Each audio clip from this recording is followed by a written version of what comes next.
Welcome to Once Upon a Pipe. Today I've got Black House Hearth or Hearth and Home Black House Marquee Pipe Tobacco and St. Patrick's Day pipe. It's a big pipe. It's huge actually. Give you somewhat of an idea. This is my little Dunhill. Just a little fellow there. Quite a bit of difference in size of bowls.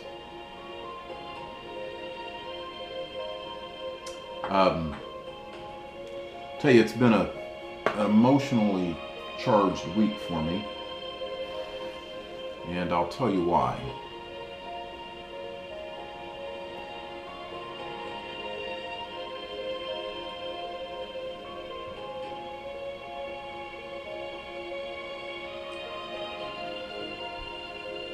Well, this afternoon I've got my Bible. Let's open to Judges chapter 19. Got my coffee,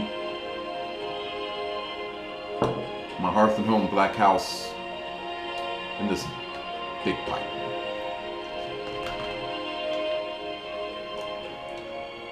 Let me tell you a little bit about Judges 19.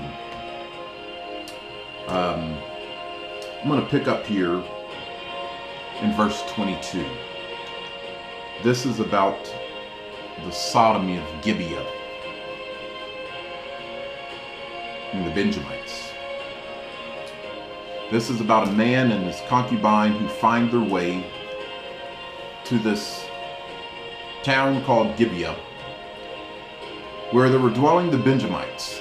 And it was this man and his concubine who she had run away to a father's house, and after 4 months the man came to get her, and after spending several days at his father's house began to make his way back home. Their party, the man, his servant, and his concubine, they stop in a place called Gibeah. Let's pick up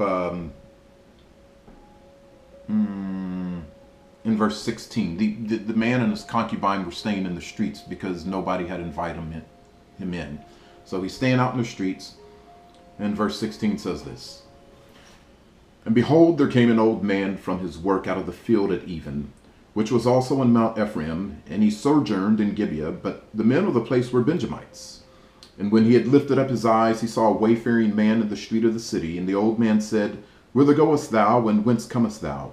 And he said unto them, We are passing from Bethlehem, Judah, toward the side of Mount Ephraim. From thence am I, and I went to Bethlehem, Judah. But I am now going to the house of the Lord, and there is no man that receiveth me to his house.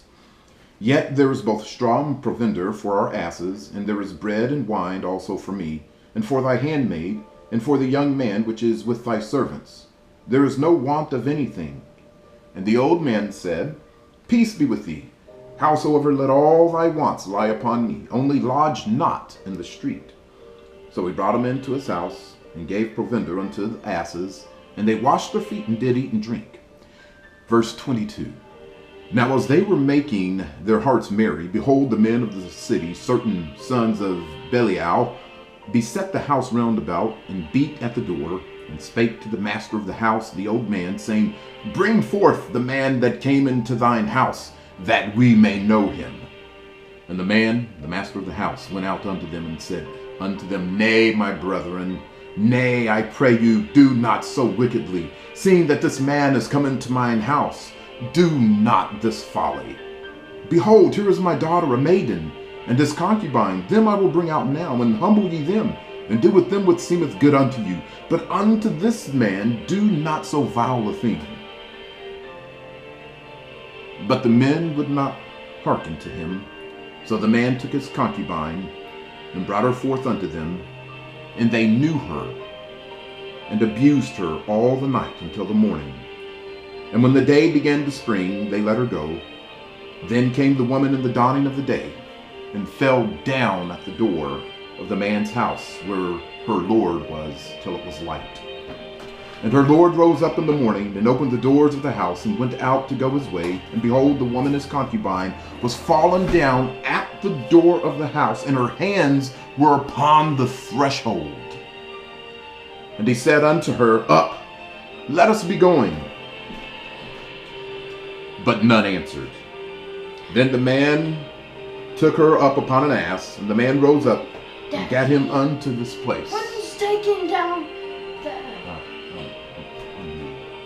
But you told him not to. And when he was coming to his house, he took a knife and laid hold on his concubine and divided her together with her bones into 12 pieces, and sent her into all the coast of Israel. And it was so that all that saw it said, There was no such deed done nor seen from the day that the children of Israel came up out of the land of Egypt unto this day. Consider of it, take advice, and speak your minds. What a devastating and tragic story.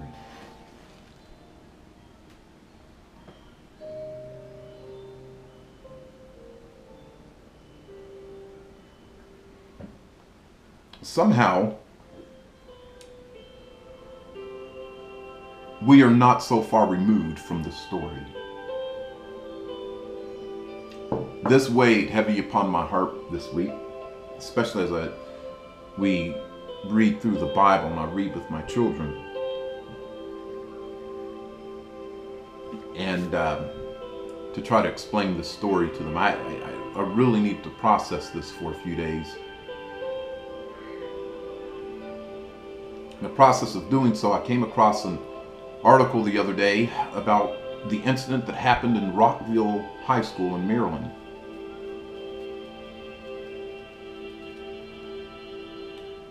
A young girl, a freshman in high school, was brutally abused by two of her freshman classmates.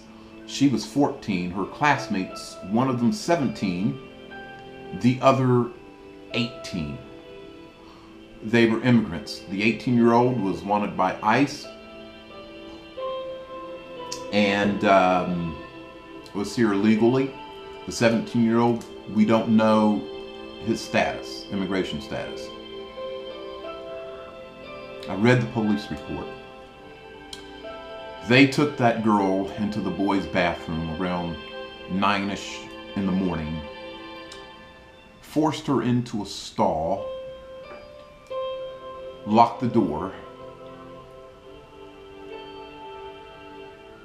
removed her clothing, enough to have their way with her, and they took turns. The police had to collect blood samples of evidence that were on the floor and around the stall from that young girl. And the report said those samples may contain bodily fluid from the males.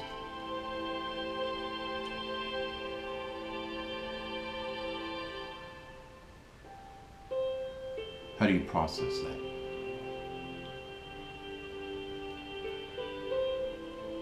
Almost 3,000 some odd years later, not much different at all from the story, from the account. It's not just a story, it's an account of what actually happened in Judges 19.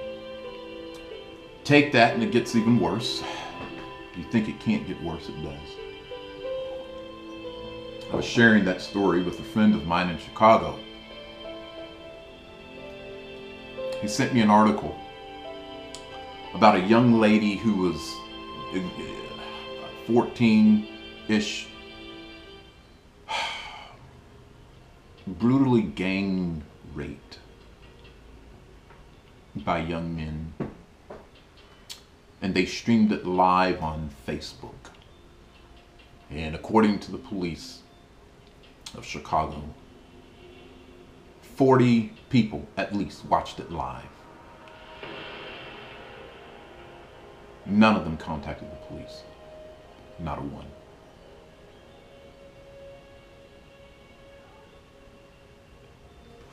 How do you process that?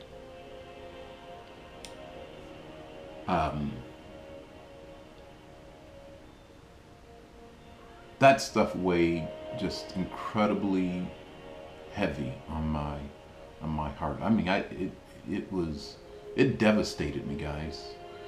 It absolutely devastated me, almost to tears. Had a lot of emotions.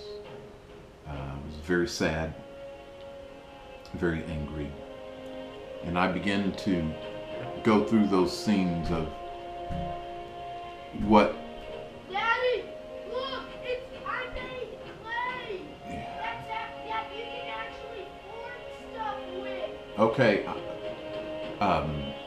I started to think, what was it like for those police officers to get that call into Rockville High School? I have to go into that stall and collect the evidence.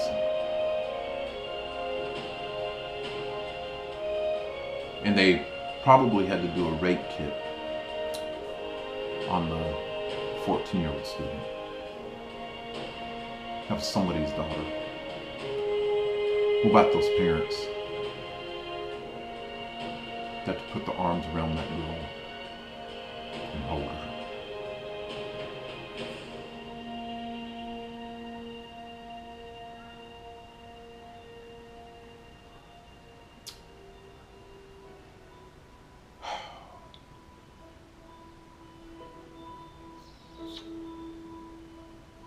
How do you process that?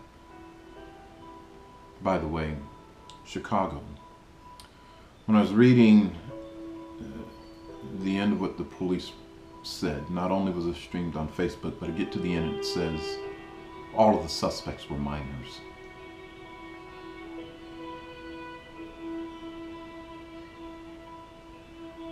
All of them were minors, under the age of 18.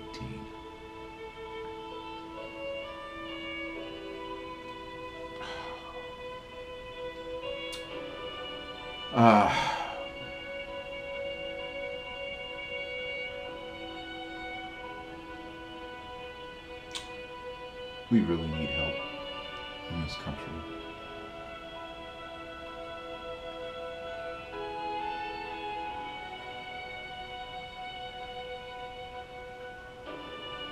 Well,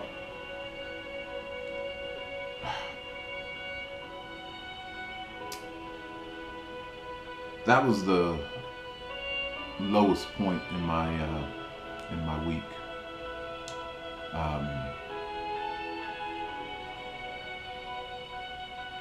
But Friday, God brought a little bit of joy to me. And I was going to tell you that story, but I'm going to have to say that for another video, because just even recounting these incidents this week and recounting the incident in Judges 19, I'm just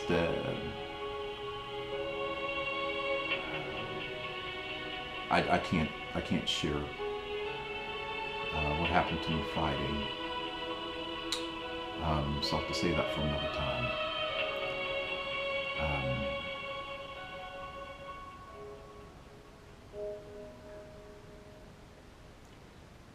May God have mercy on us.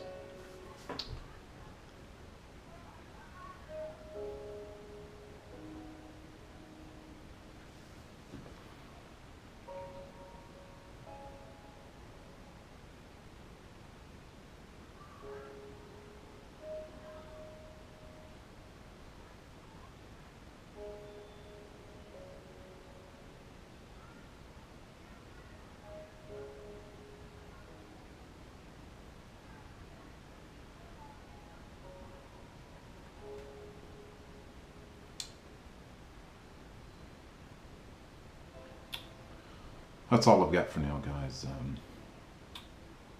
Thanks for tuning in to Once Upon a Pipe.